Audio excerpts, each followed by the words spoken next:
بسم اللہ الرحمن الرحیم۔ ایک صاحب لکھتے ہیں کہ میں ایک ہفتہ پہلے کوئٹہ کی سرکی روڈ پر اپنی گاڑی میں بیٹھا روڈ کلیئر ہونے کا انتظار کر رہا تھا۔ ایک بچہ قرآن مجید لیے آیا اور بولا کہ صاحب یہ قرآن پاک لے لیں اور میری مدد کریں۔ میرے ابو سخت بیمار ہیں۔ میں نے اس سے پوچھا آپ کو کتنی رقم کی ضرورت ہے؟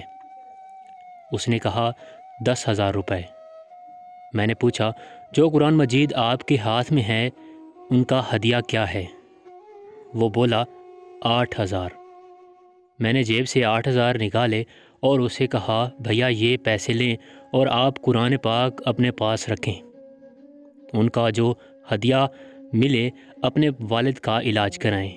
لڑکا چلا گیا۔ میرے ساتھ بیٹھے ہوئے بھائی نے مجھے خوب ڈانٹا کہ شرم آنی چاہیے آپ کو، وہ جھوٹ بول کر گیا ہے، یہ شکل سے ایسے ہی ہوتے ہیں۔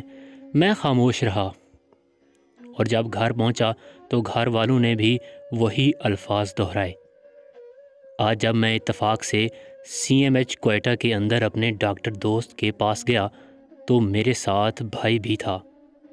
ابھی ہم اندر ہی داخل ہوئے ہوں گے کہ ایک بچہ بھاگتا ہوا میرے پاس آیا اور کہا یہ لیں اپنی رقم، میرے والد فوت ہو گئے ہیں، آپ کا بہت بہت شکریہ۔ یہ زندگی کا وہ پہلا موقع تھا کہ میری آنکھیں چشم تر ہوئیں۔ آنسو آگ کے گولے بن کر یوں گر رہے تھے کہ تھمنے کا نام ہی نہیں لے رہے تھے۔